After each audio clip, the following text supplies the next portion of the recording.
근육의 위치를 잘 봅시다. 척추의 행돌기와 극돌기의 완벽하게 사이에 있죠. 요 근육이 척추기립근인가요? 아니요. 척추기립근은 아닌데 척추뼈를 세우는 데 있어서 가장 근본적인 기능을 해주는 근육입니다. 자, 8번째 챕터부터 다시 같이 볼게요. 같이 읽어봅시다. 이렉터, 스파인에. 이렉터는 일으켜 세우다. 그래서 일으켜, 뭐를? 스파인. 구용어는 척추기립근, 신용어는 척추 세움근이에요.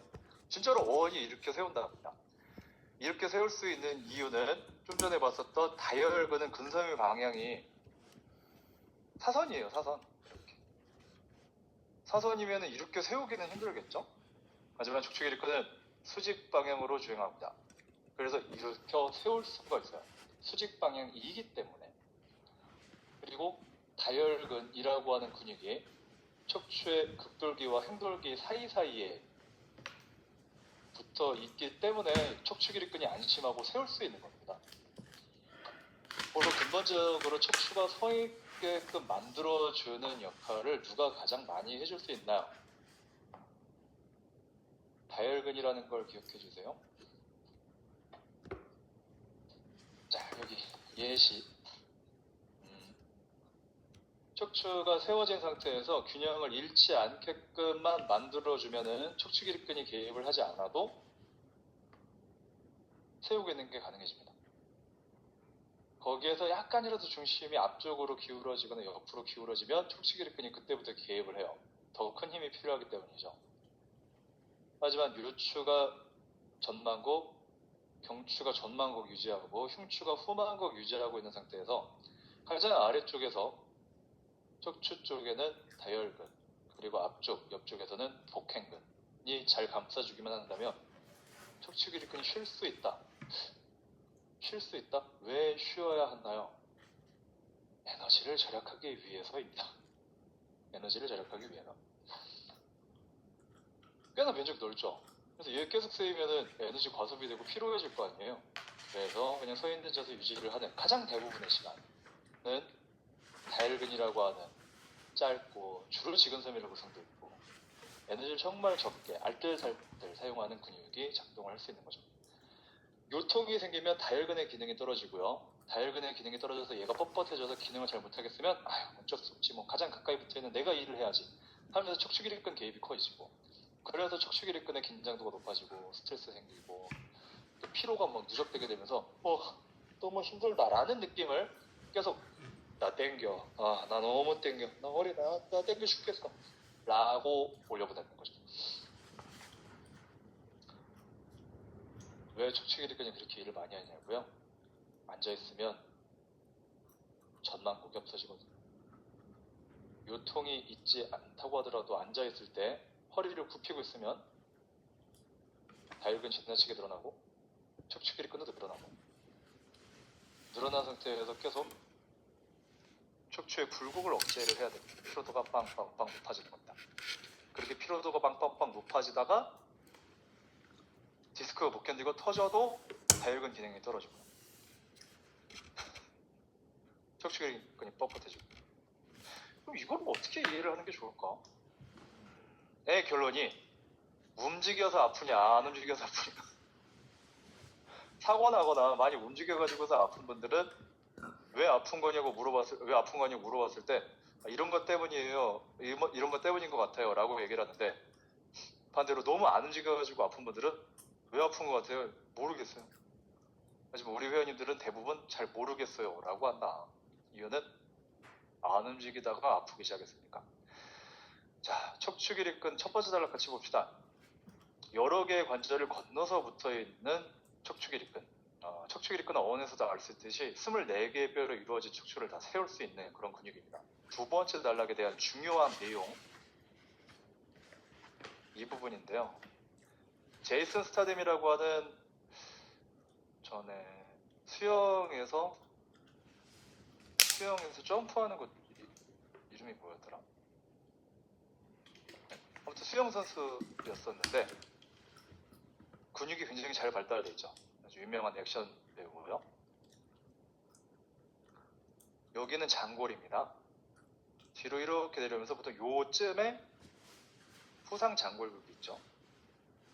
이 부분이 이제 청골이고, 장골 쪽 위치에서 그대로 오면 보통 지구인들은 여기에 요추 4번 극돌기가 있습니다.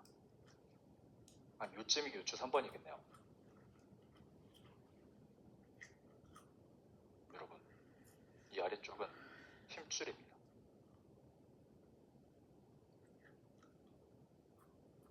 요추 4번 아래쪽은 뭐라고요? 힘줄! 누구의 힘줄? 척추기립근의 힘줄. 그 위서부터 근육이 시작돼요. 이것만 보면은 이렇게 돼 있어가지고 여기서부터 이렇게 냅다 갑자기 꽝! 막 두꺼워지는 건가? 아닙니다. 네. 힘줄이 발달되어 있는 이 모양을 잘 보고 본인 허리 만져봐도 나도 유추 3번 아래쪽이 힘줄이네. 이거는 지구인 공통상이거든요. 디스크 주로 터지는 게 요추 4, 5번 디스크가 제일 많이 터집니다. 요추 4번 아래. 자, 앉아서 등받이에 등기대고 골반을 후방 경사하고 이 상태에서 스마트폰 보면은 등 기대고 있는 위쪽 목만 냅다 굽혀지죠. 그럼 여기 척추 뒤쪽에 공간이 늘어날 것이고, 이 자세에서 계속 앉아가지고서 업무하고 있으면 초등학교 3학년서부터 한 45세까지 이러고 앉아있다 보면은 못 견디지 않을까 싶은데, 아무튼 계속 그렇게 뒤쪽 공간을 열어두면은 그 뒤쪽에서 디스크 나가면 안 돼! 막아줄 수 있는 근육들이 쉽니다. 쉬어. 그리고 힘줄은 아까 우리 힘줄 반사 배웠죠? 앉아서 허리를 굽히고 있으면 힘줄이 계속 늘어난단 말이에요. 앉아서 등받이에 등기대고 있는 이유, 등을 안 기대면은 근육의 에너지를 계속 소비하거든요. 그래서 등받이 등을 계속 기대고 있어야지 오랫동안 앉아있을 수 있는데, 걷거나 달리는 시간 24시간 중에 만약에 30분도 안 된다면 근육을 너무 안 쓰게 됩니다. 안 쓰는 상태에서 허리를 자꾸 굽혀서 힘줄이 늘어나고, 힘줄 반사 때문에 근육의 힘이 자꾸 빠지고, 척추기립근 그래서 섰을 때 허리가 잘 안 펴져요.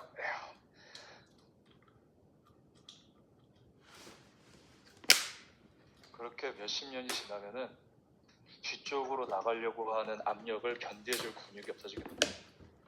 허리를 계속 굽히고 있으면 다혈근도 엄청 많이 늘어나겠죠. 어디가? 유추 4, 5번 쪽이. 그러면서 다혈근 기능도 떨어지고 척추기립근 기능도 떨어지고 뒤쪽으로 나가려고 하는 압력 견딜 수 없고, 그럼 터지는 거예요. 앉아있다가 터지나요? 아닙니다. 그러던 사람이 스노우보드 한번 타야지, 겨울인데 이러면서 가가지고서 스노우보드 타다가 아이쿠 엉덩이만 찍었는데 못 일어나겠어요. 병원 갔더니 디스크 터졌다고. 이 사람은 뭐라고 생각할까요? 스노우보드 타다가 디스크 터졌다고 생각하겠죠. 이분이 마음 먹고 피트니스 센터 갔어요. 나도 데드리프트라는 걸 한번 해볼까? 디스크 터졌어요. 그럼 데드리프트 때문인가요? 아니요, 계속 앉아있어서죠. 필라테스 하러 갔어요. 롤 다운을 합니다. 디스크 터졌어요. 그럼 필라테스 때문일까요? 아니요. 계속 앉아있어서인데 이분이 혼자서 그렇게 운동을 하다가 다쳤으면은 그 운동 때문이라고 착각을 하고 그 운동이 위험한 운동이라고 착각할 가능성이 높겠죠. 그런 사람들이 유튜버가 돼버리면 이제 상당히 골치 아프게 운동하지 말라는 소리를 하고 있을 겁니다. 운동 프로그램 구성을 시작을 하기 전에 가장 먼저 하는 것이 검사와 평가였죠. 이 사람 허리 쪽 손으로 만져봤을 때 전만곡이 느껴지지 않고 허리를 펴라 라고 하는 지시사항을 잘 못 알아듣고 허리를 자꾸 굽히려고만 하고, 이 사람한테 바로 무거운 무게를 들고 상체를 앞으로 숙이거나 허리를 굽히는 동작을 의도적으로 시키게 되면은 다칠 가능성이 높습니다. 그래서 평가하고 난 다음에 이후에 지도해야 되는 운동은 단계별로 허리를 펼 수 있게끔 만들어주는 건데, 저 다혈근부터 수업 시작했잖아요. 다혈근이 정상 길이를 일단 찾아야 됩니다. 길지도 짧지도 않게 정상 길이를 만들어놔야 돼요. 다혈근 정상 길이를 만들기 위해서 전제 조건이 있는데, 다혈근이라고 하는 근육을 감싸고 있는 막, 이 근막이 팽팽하게 잡아줘야 됩니다. 그렇지 않으면 근육이 흐물흐물해져가지고 수축을 할 수 없습니다. 그럼 이 막을 뭐라고 부릅니까? 소라콜럼바 파스시아라고 부릅니다. 자, 선생님들 9번째 챕터에서 소라콜럼바 파스시아에다가 별표를 3개 쳐두세요. 참 작죠? 하지만 작은데 옆에다가 별표 3개 쳐두세요. 삼색 볼펜으로. 저 근막이 근육을 온전히 꽉 잡아줘야 됩니다. 그래야만 다혈근이 수축할 수 있습니다. 그러면 이 흉요 근막이 팽팽하게 근육을 잡아주게끔 만들려면 뭘 어떻게 해야 되나요?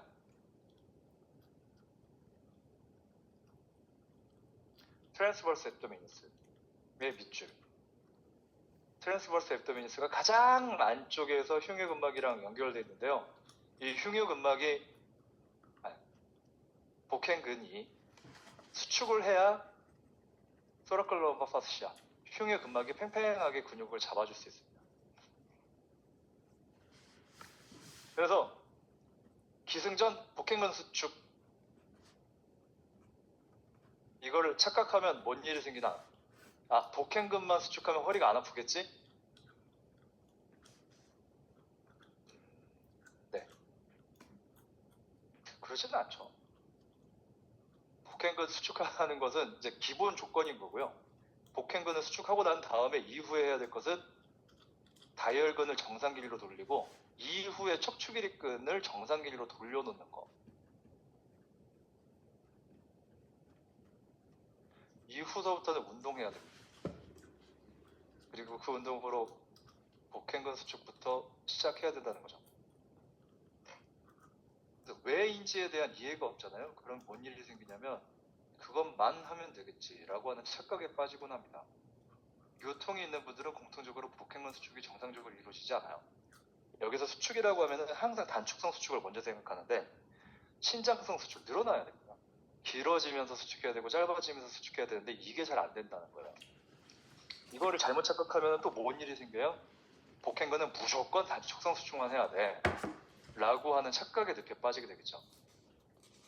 그럼 복행근이라고 하는 근육을 어떻게 들려야 되는데요? 숨을 크게 들이셔가지고 흉곽이 앞뒤와 좌우로 넓어지게 만들어야지 이 주변을 둘러싸고 있는 복행근이 길어지기도 하고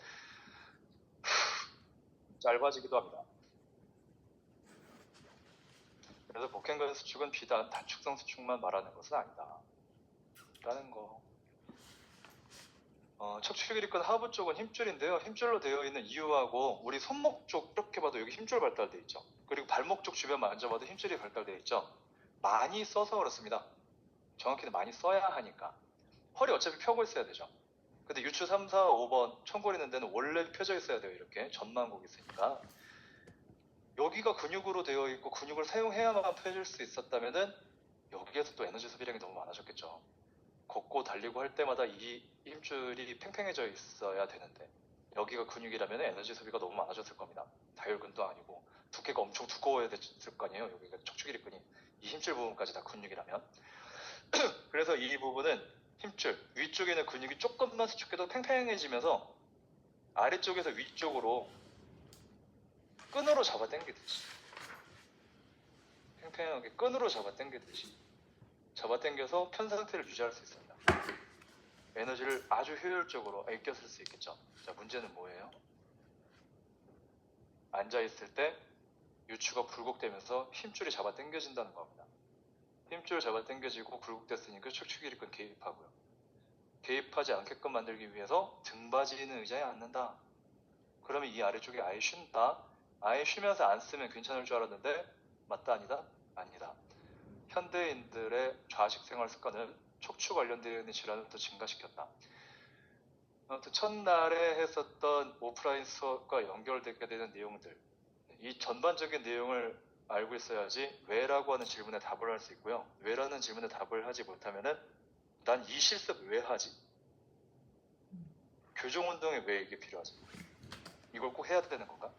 라고 하는 스스로의 의문에 빠지게 됩니다. 내가 이걸 왜 하는 걸까? 이걸 모르면 다음 단계로 못 넘어가요. 그래서 이해가 필요합니다. 궁금한 거 꼭 물어보시고요. 자, 세 번째 단락. 걷거나 달릴 때 등허리라고 하는 부분. 여기 흉추 7번에서부터 유추 3번이라고 우리 정해놓읍시다. 그냥 그렇게 정하기로 해요. 견갑골 하각과 하각 사이 흉추 7번, 그리고 유추 3번 위쪽 등 허리. 네.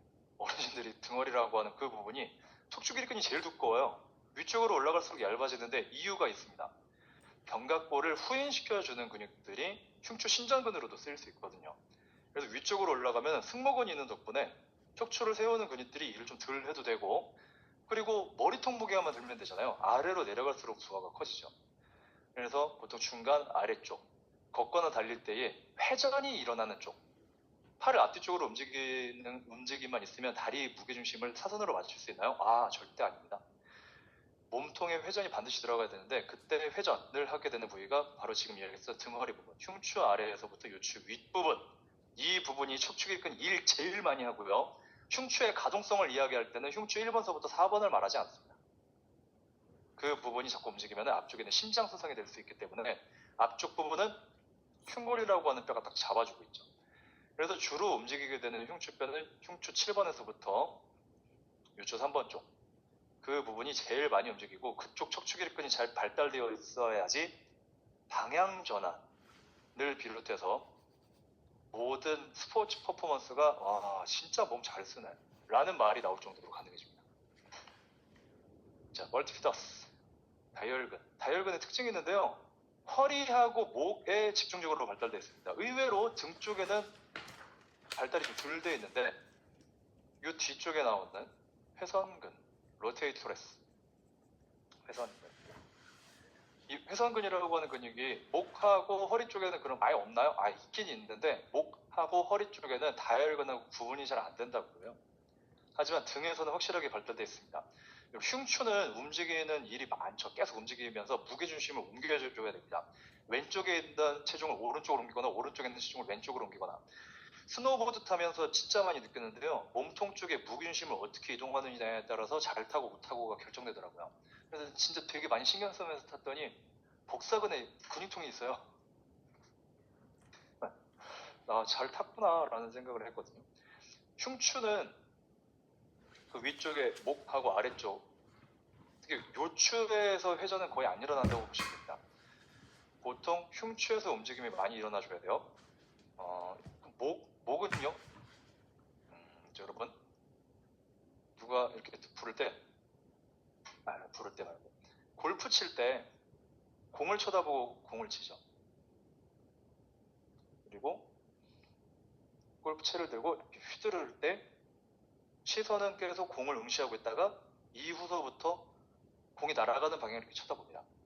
골프 칠 때 이 동작 외에 경추만 회전시키면, 이렇게 경추만 회전시키면 공이 쳐질까요? 안 쳐지겠죠?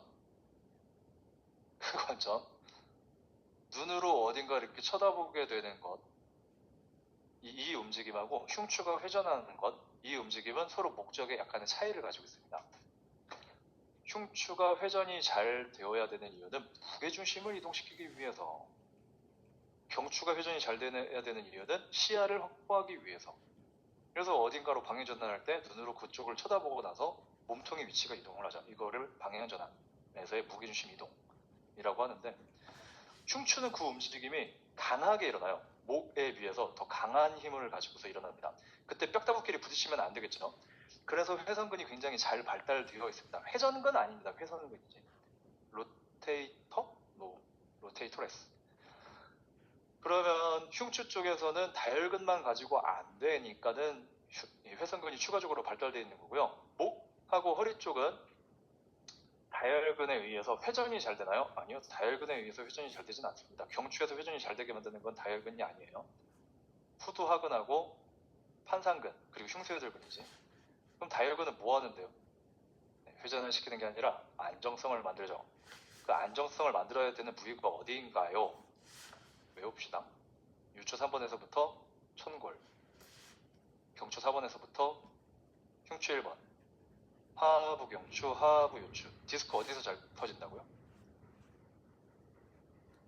요추는 4, 5번 엄청 많이 강조하고 있죠. 자, 목은 5번, 6번입니다. 목 디스크는 5번, 6번 쪽에 잘 터져요. 하부죠, 다. 하부. 위 하부 쪽은 다혈근의 기능을 빨리 되찾는 것이 필요합니다. 허리 아프고 목 아프다고 하면. 그러면 기능을 되찾을 수 있는 가장 좋은 방법은 정상 길이로 만들어 놓기. 이미 정상 길이가 아니라는 얘기죠, 제 얘기는. 앉아있을 때 허리를 굽히면은 요추 사호번 쪽에 다혈근 길이가 원래 길이보다 늘어나 있고요. 앉아있는 상태에서 등받이에 등기대고 턱을 당기고 있으면은 다혈근도 늘어난 상태고, 턱 당긴 상태에서 고개까지 숙이면 더 늘어납니다. 경추는 전만곡을 만들어야지 정상 길이가 나오고요. 요추도 전만곡을 만들어야 돼요. 그래서 척추에서 딱 한 가지만 기억하라고 하면 이겁니다. 만곡이 괜히 있는 게 아니다. 기능 떨어져 있으면 반드시 목하고 허리는 펴서 정상 길이로 만들어야 돼요. 주변 근육들을. 등이 평평하면 반드시 등을 굽혀야 됩니다. 등은 원래 굽혀 있어야지 기능이 잘 나오고요. 목하고 허리는 원래 펴져 있어야지 기능이 잘 나와요. 현대인들은 등받이에 등을 기댐으로써 다 굽혀버려요. 목까지 굽히고. 그리고 이 상태에서 서면 엉덩이 앞으로 내밀고 등을 뒤로 빼죠. 그 빼져 있는 등 중간이 아니라 등 윗부분입니다. 등은 평평해져 있고 목하고 허리는 굽혀져 있고, 이게 문제가 생기는 주요 원인이다. 4번 네 번째 단락, 챕터 9번째에서 네 번째 단락. 다혈근은 척추관절 하나씩 아주 섬세하게 연결되어 있고요. 아주 작은 운동 단위로 구성되어 있습니다. 운동 단위, 한 개의 운동신경에 몇 개의 근섬유가 붙어 있나요? 다혈근은 10개 정도가 붙어 있어요. 다른 근육들은요. 대퇴, 사두 같은 경우 외측관근은 근섬유 한 개에, 운동신경 한 개에 근섬유가 1200개 정도 연결되어 있습니다. 단위가 엄청 크죠. 한꺼번에 큰 힘 발휘해야 되기 때문에. 하지만 다혈근은 아주 섬세하게 움직여야 되기 때문에 운동 단위가 엄청 작아요. 그래서 서 있을 때 다혈근이 수축해가지고서 척추가 중심을 잃지 않게끔 만들어줄 수 있는 겁니다. 근데 또 반응 속도도 엄청 빨라가지고 속근이 엄청 많이 단련이 되면은 0.03초 만에 동원이 되거든요. 0.03. 보통은 0.08초예요. 그리고 지근섬유가 0.12초 정도의 동원이 됩니다. 그래서 지근이 느리다고 하는 거예요. 반응 속도 느리다. 속근도 엄청 단련을 해야지 0.03초 만에 동원이 되는데, 다혈근은 지근이 많은데도 불구하고 0.03초 만에 동원이 돼요. 이유가 척수신경에서 신경 나오잖아요. 운동신경 나오고 감각신경 들어가는데 척추뼈에 완전 가깝게 붙어있기 때문에 엄청 빨리 신경신호가 전달되는 것이 가능합니다. 그래서 반응을 빨리빨리 해줄 수 있더라. 그런 다혈근이 기능 떨어지면은 주변의 다른 근육들이 비정상적으로 개입돼가지고 피로도가 높아진다. 자, 5번째 단락. 다혈근의 주요 역할은 서 있을 때, 걸을 때 척추가 중심 잃지 않고 잡아주고, 그리고 마찰 생기지 않게 미끄러지게 움직이면서 움직일 수 있게끔 해주는 거. 그 역할이 가장 왕성한 데가 목 아래, 허리 아래, 하부 경추, 하부 요추 쪽에서 그 일을 열심히 해주고 있고. 6번째 단락. 하부와 천골 중심으로 근육이 제일 두꺼워요. 이 부분. 근데 여기에서 빨간색으로 되어 칠해져 있는 부분이 근육이 시작하는 부위이고요. 파란색으로 되어 있는 부분이 근육이 정지하는 부위입니다. 아래쪽이 제일 두껍죠. 천골이는 부분. 거기에서 일을 제일 많이 해줘야 되기 때문이고요. 7번째 단락. 앉아있을 때 등받이에 등기대고 이렇게 허리를 굽히고 있으면 다혈근의 기능은 계속 떨어지게 되고, 다혈근이 일 제대로 못하면 척추기립근은 일을 더 많이 하게 계속 나서야 되는데 허리가 굽혀져 있다? 척추기립근이 원래 길이보다 길어져 있는 상태에서는 힘을 잘 못 쓰다 보니 그 상태에서 자꾸 스트레스 받다 보면 땡겨. 계속 허리 땡기고 통증이 생긴다는 거죠. 그래서 앉아있을 때 허리가 아프다가 의미하는 건 허리를 굽힌 상태로 꽤나 오랫동안, 여기서 꽤나 오랫동안 몇 년 정도가 아니라 몇십 년 정도는 계속 그 상태에서 스트레스를 줬을 거다. 이후에 필요한 것은 허리 펴는 것. 말은 쉬운데 이게 어려운 이유는 펴려고 해도 어떻게 펴야 되는지 알아야지 펴든지 말든지 하죠. 생각보다 디테일하게 들어가야 되죠. 그래서 앉아서 허리 펴세요 라고 하면 뭔 얘기 아니면 너무 이게 또 허리가 더 아프다고. 허리가 아파서 허리를 펴라고 했는데 허리가 더 아프다. 환장하겠죠. 이런 일들이 생기는 이유는 어디를 펴야 될지를 잘 모르기 때문에 본인 생각에 펼 수 있는 데를 펴게 되는데 그게 등입니다. 옛날에 어머니들이 야, 너 왜 이렇게 꾸부정하게 있어? 등 펴. 아픈 데가 허리면 허리를 펴라고 해야 되는데 자꾸 등을 펴라고 하죠. 고정관념이세요. 허리가 아픈 사람들이 펴야 되는 건 허리인데 허리를 어떻게 펴야 되는지 잘 모른다. 그럼 어떻게 펴라고 이야기를 해줘야 될까요? 좌골이 바닥가기. 따라해볼게요. 좌골이 바닥가기. 앉아있는 상태에서 본인 손을 엉덩이 아래쪽에 넣으라고 하고요. 좌골뼈를 손으로 만져본 다음에 앉아있을 때 좌골뼈가 아래로 가야 허리가 자연스럽게 펴진다라는 사실을 알려주는 게 필요합니다. 그리고 이분이 앉아가지고 좌식 업무를 하는 시간이 길다면은 엉덩이를 의자 끝까지 집어넣어야 합니다. 그리고 등 전체, 허리부터 등 전체를 기대고서 일을 하면 요추의 부분 굴곡이 감소할 수 있어요. 대신에 모니터까지의 거리가 멀어지죠. 여기에서 모니터까지 거리를 가깝게 하기 위해서는 지나치게 또 목을 굽혀야 됩니다. 만약에 모니터에 가깝게 일을 해야 된다면은 의자 끝쪽에 걸터앉는 게 좋습니다. 그리고 지금 캠 화면 보세요. 골반보다 무릎이 아래로 내려갔죠. 이렇게 되면은 골반의 전후방 경사 조절하기가 좋아지고요. 이 상태에서 팔을 책상 위에 올리면 됩니다. 그러면 상체의 무게가 팔을 통해서 책상으로 전달돼요. 그러면 허리 쪽으로 가는 부담이나 등 쪽으로 가는 부담을 훨씬 줄여줄 수 있습니다. 현실적인 대안을 알려주는 것이 필요하다. 의자 좋은 거 사면 되지 않을까요? 의자 좋은 거 사면 의자 파는 사람들이 좋아요. 우리 회원님들이 좋은 게 아니라. 아무리 의자 좋아도 앉는 자세를 명확하게 정의해 놓지 않으면 통증을 감소시키긴 힘들다. 운동시켜서 강화하는 거는 시간이 오래 걸립니다. 그 시간 동안 악화되면 우리 망해요. 악화되지 않게끔 만들기 위해서 앉아있을 때에 엉덩이를 최대로 뒤로 밀어 넣거나 또는 앞쪽으로 걸쳐 놓은 상태에서 골반의 경사를 조절할 수 있게 지도를 해줘라. 하나 더. 커브를 하세요. 뭐 이렇게 해가지고 허리 펴라고 하는 의자들 광고를 많이 했었죠. 집단 소송이 있었습니다. 그리고 광고 안 하죠.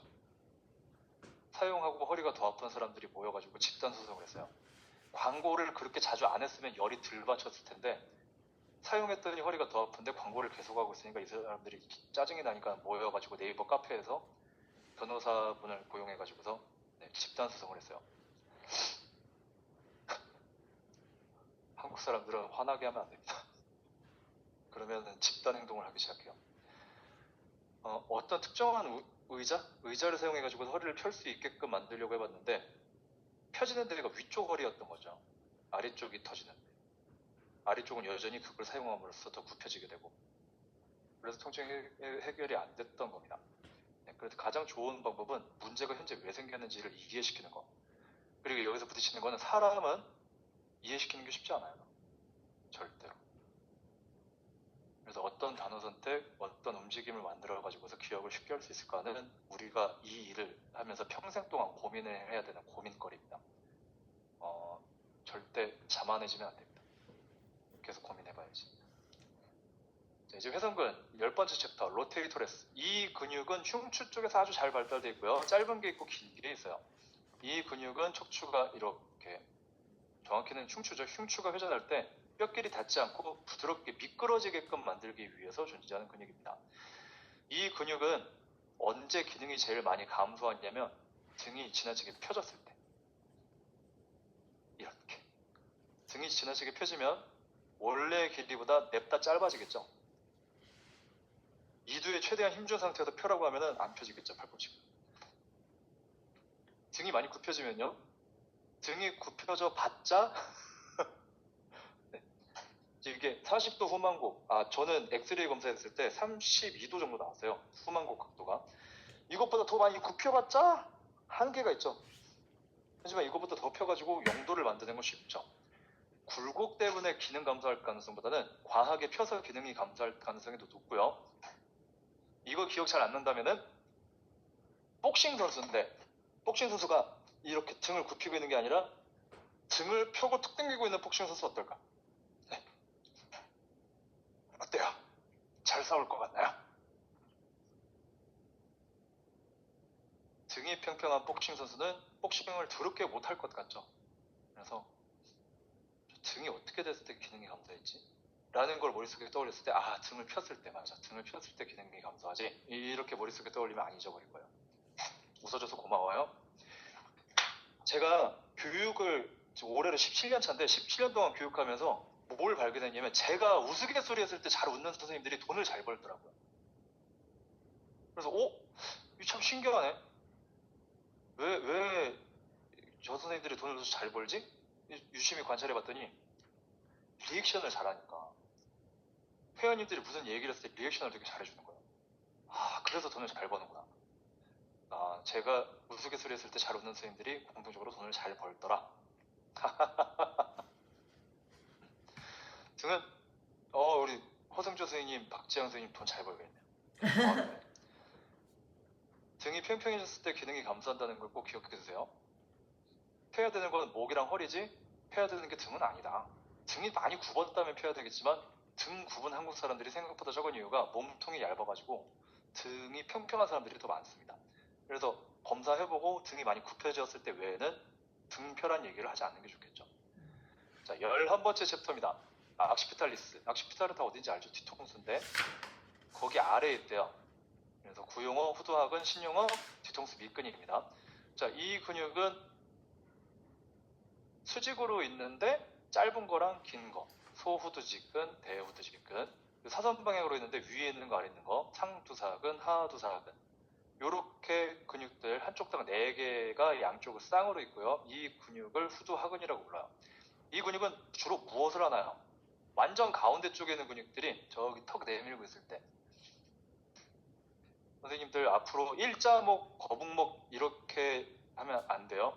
일자목, 거북목 하다 보면 논쟁이 생기는데 어떤 논쟁이 생기냐면 경추 전인하면은 경추 신장 각도가 커질 줄 알았는데 아닙니다. 경추를 전인을 많이 한 상태로 오래 있으면 일자가 돼요.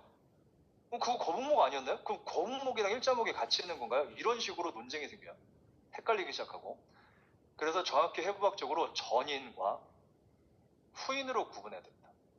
전인과 후인. 보통 일반인들 머릿속에는 후인되어 있을 때 일자목이라고 하고요. 전인되어 있을 때 거북목이라고요. 회원님하고 소통할 때 회원님 그런 식으로 얘기하시면 안 되죠. 이건 거북목이 아니라 전인이에요. 이렇게 얘기하면 안 됩니다. 회원님은 그럴 수 있어요. 일반인이니까. 근데 우리는 그렇게 하면 안 된다는 거죠. 경추가 전인되어 있는 상태에서 정면 바라보면 후두하근 중에 소후두직근, 대후두직근이 짧아집니다. 그래서 회원님이 저 거북목이에요. 이것 때문에 목이 아픈 것 같아요. 라고 한다면 옆에서 정렬 봤을 때 진짜로 그 머리통이 앞으로 내밀어져 있는지 한번 확인해보고 여기에 손으로 만져봤을 때 뻣뻣하면 평상시에 진짜로 머리를 앞으로 내밀고 있나 보다 라고 생각할 수 있을 텐데 손가락으로 만져봤더니 왜 없어? 이 축진해보면 손가락 끝쪽에 느낌이 있거든요. 없네. 보통 그 후두직근이 없을 리는 없지만 만져봤는데 누워서 이렇게 축진해봤는데 왜 비어있지? 싶으면은 아마도 굴곡하고 있었을 거예요. 스마트폰 본다고. 이러면 전인하고 달라졌죠. 머리통이 앞으로 가면 전인인데 숙이고 있으면 굴곡이거든요.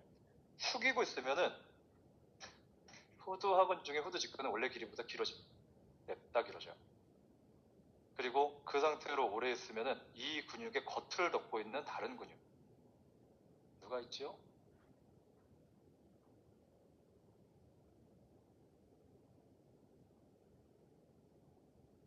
당연한 얘기지만 목에도 척추기립근이 있겠죠. 근데 반만 있어요. 그래서 반극근. 반만 있어서 반극근이라고 부릅니다.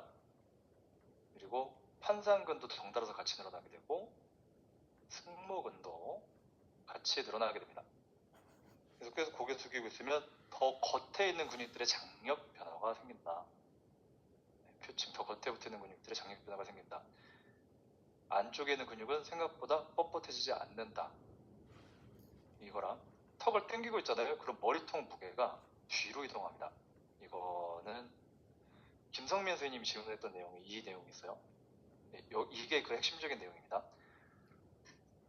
중립 상태보다 턱을 당기며 머리 위치가 뒤로 이동하게 되는데 이때 흉쇄 유돌근의 개입이 증가하는 이유는 몸을 뒤로 젖혔을 때 복직근 개입이 증가하는 것과 같은 이유입니다.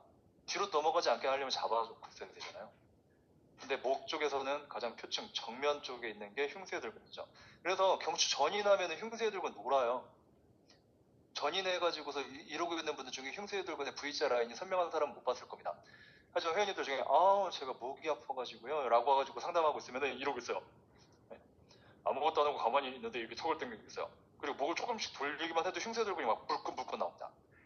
머리통이 뒤로 가 있는 상태에서 머리가 뒤로 넘어가지 않게끔 잡아주는 것이 흉쇄들근이 돼버리기 때문이죠. 원래대로라면은 경추 심부에 있는 안전근들만 쓰이면 되는데 머리 위치가 뒤로 이동해버리면 겉에 붙어있는 힘써야 되는 근육들이 막 개입을 한다. 그 근육 이름이 흉쇄유돌근. 그래서 흉쇄유돌근은 전인됐을 때 원래 길이보다 짧아지니까는 기능이 과활성되지 않아요? 아니요. 노는데 왜? 위로 안 하는데. 그래서 형상학만 보면은 개 망합니다. 역학도 같이 봐야지. 일을 할 만한 상황인가요? 아니요.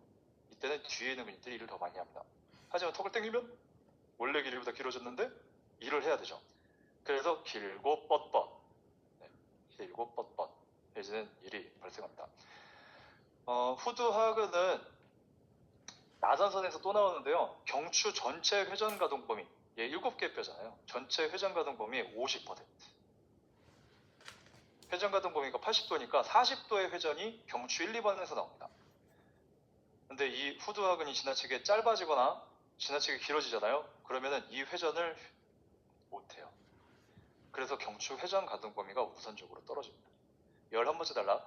경추가 지나치게 전인 또는 후인 되어 있으면은 후두하근의 기능이 떨어지거나 지나치게 과활성되거나, 그래서 엄한 근육들 주변에서 다른 근육들이 보상적인 움직임이 더 증가되게 되고 그때 통증 느낄 가능성이 같이 증가된다. 12번째 달라. 후두하근이 뻣뻣하면, 자 이때요, 경추가 전인되었을 때 짧고 뻣뻣해지는데 후두하근이 짧고 뻣뻣해지면 이쪽 동네 다 난리 납니다. 얘가 왕이에요. 후두하근은 뒤쪽 동네 왕입니다. 뒤쪽 동네 누구 있어요? 일단 얘가 있죠. 얘가 왕 아니었어요? 승목은 겁나 큰데 얘가 왕 아니에요? 아닙니다. 왕은 따로 있었어요. 경추가 전인되면 후두하근 중에 특히 후두 직근이 짧고 뻣뻣해질 수 있고요. 그 사람한테 이제 캠화면 보세요.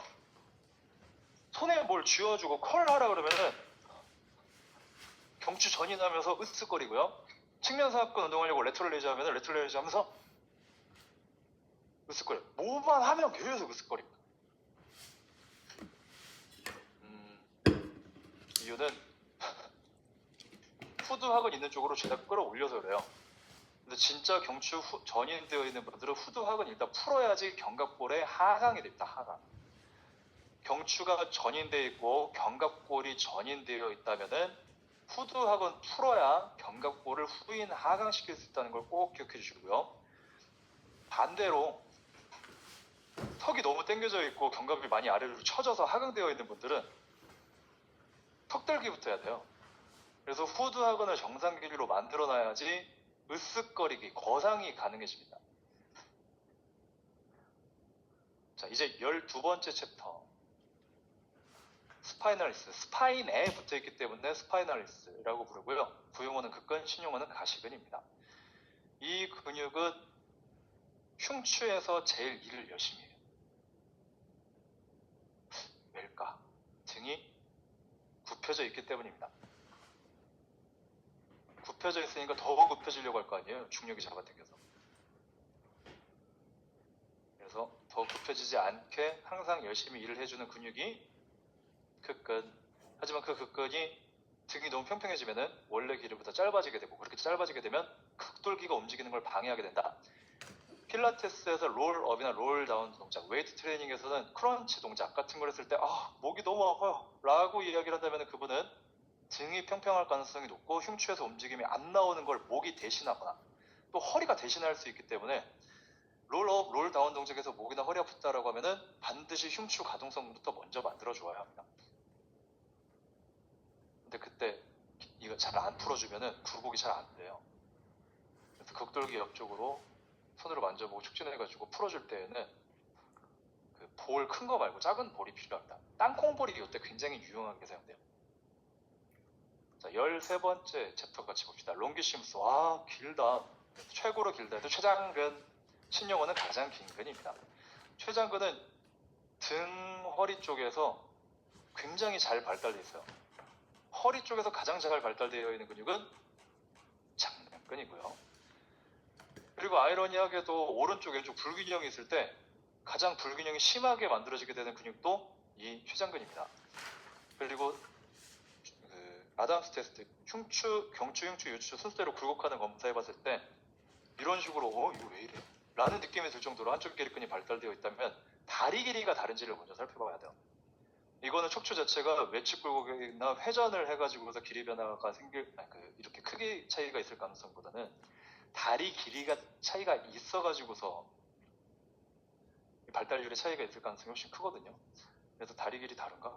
이걸 먼저 확인해보고 이제 선택해야 됩니다. 잘 발달되어 있는 거 풀어버릴 것인가? 아니면 반대쪽을 그냥 운동시킬 것인가? 이거는 한쪽만 돈이 너무 많이 쌓여 있으니까 돈을 써버릴까? 아니면 반대쪽도 돈을 벌까? 이 관점이에요. 저는 개인적으로 한쪽만 운동시켜서 더 발달시켜서 돈을 벌자 쪽입니다. 그래서 오른쪽과 왼쪽 한쪽 더 운동시켜가지고 균형을 맞춰주기 위해서는 다리 길이 차이가 있는 경우에는 다리 길이 차이부터 일단 맞춰주어야 합니다. 자, 이제 14번째 챕터 일리오 코스탈리스. 일리오에서부터 코스타까지 붙어 있어서 일리오 코스탈리스. 구용어는 장골에서부터 늑골까지 붙어 있어서 장내근.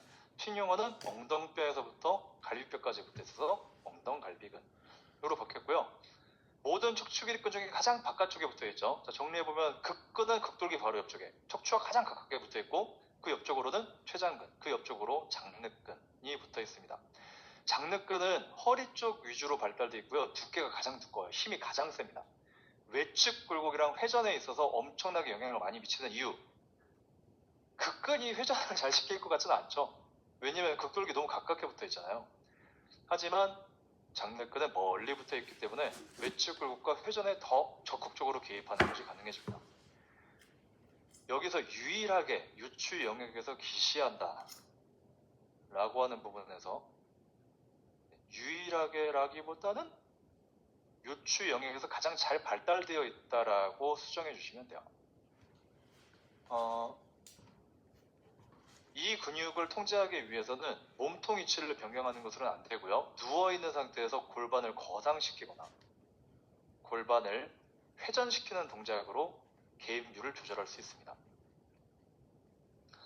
코어가 불안정하면 보상적으로 수축을 많이 하게 되는데요. 이쪽으로 같이 붙어있는 요방연근, 생각보다 요방연근과 척추 길이끈은 매우 가깝게 붙어있어요. 이게 요방연근, 이게 최장근이거든요. 코어가 불안정하면은 골반의 회전, 거상과 하강, 그리고 전후방 경사가 많이 일어나게 되는데 그때 긴장도가 높아져요. 요방연근과 함께. 그래서 정상적으로 허리가 펴져 있지 못하고 불안정하게 움직일수록 긴장도가 증가됩니다. 왜? 가장 바깥쪽에 붙어 있어서. 옆에서 축신할 때 요방연근과 쿼드러투스 럼버럼 너무 가깝게 붙어 있는 바람에 요방연근인 줄 알았는데 최장근이라든지 최장근인 줄 알았는데 요방연근이라든지 이런 식으로 헷갈리기 쉬워요. 그래서 우리 실습할 때 손으로 만져가지고 두 개의 근육을 구분하는 거를 해볼 겁니다. 자, 이제 탐구 영역인데요. 이 탐구 영역서부터는 내일 같이 공부를 해보도록 해요. 자, 그러면 선생님들 오늘 복습과 관련되어 있는 공지를 지금 다 같이 들을 때 해드릴 테니까 잘 들으세요. 교정운동 전문가 과정 전체 수료를 위해서 그리고 전문가를 위한 CS 기능의 음악을 수료하기 위해서 이거 수료증서가 따로 발급됩니다. 따로 발급되는 수료증서를 받게 되면은 재수강 할 때에 그 전문가를 위한 기능의 음악 할 때에 같이 재수강 신청을 해서 들을 수 있고요. 복습을 할 때는 반드시 챕터 1-1, 챕터 1-2, 몇 이거 다 반영이 되어 있어야 됩니다. 그리고 단락별 1, 2, 3, 4 단락별로 중요한 내용을 손으로 써가지고 정리를 해서 제출해야 됩니다. 왜냐면 다 알고 있어야 되기 때문에. 모르면은 일단 우리 실습할 때 의사소통이 잘 안 되고 누군가한테 운동 지도할 때 맹목적인 운동 지도를 하게 될 가능성이 높습니다. CS쿨의 교정운동 과정에서 반드시 필요한 내용들만 담고 있기 때문에 단락별로 정리를 하면서 복습을 하셔야 되고요. 패드 같은 데 손으로 쓰면 안 되나요? 안 됩니다. 종이에다가 쓰세요. 손글씨 모양으로 써줘, GPT한테. 네, 이거 하는 분 있었어요. 솔직히 그런 분들은 엄청 스트레스 받게 만들어가지고 빼버리고 싶습니다. 교육 못 듣게. 한 번 정도는 이해를 해드렸는데 손으로 쓰세요. 본인이 직접 복습을 했다는 걸 보여줄 수 있게. 과 관련된 거 궁금한 거 있으면 지금 물어보십시오. 지금부터는 마이크를 켤 수 있고요. 음소거 해제해가지고서 궁금한 거 물어보시면 돼요. 복습과 관련돼서 궁금한 거 있는 선생님 물어보세요.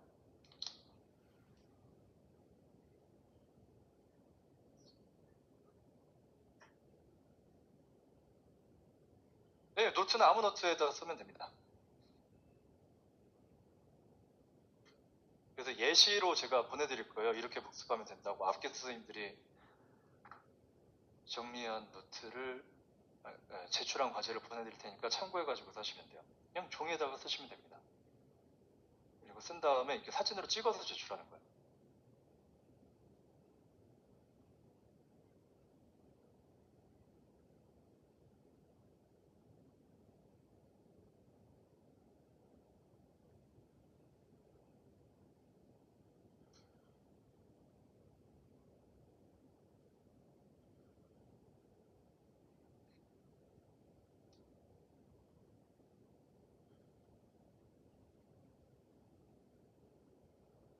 질문 없나요? 여러분,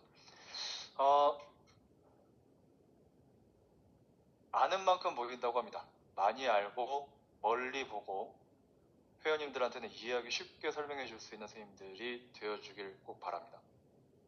이렇게 첫 번째 전문가를 위한 CS 기능예부와 수업을 마치겠습니다. 고생하셨습니다. Recording stopped. 네, 김미래 선생님 끝나고 2시간 안에 그 녹음 파일 보내드린다고 공지에다가 제가 써놨습니다. 선생님들 공지로 올려놓는 글들을 유심히 잘 읽어주세요. 안 그러면 과제를 다시 하는 일도 생기고요.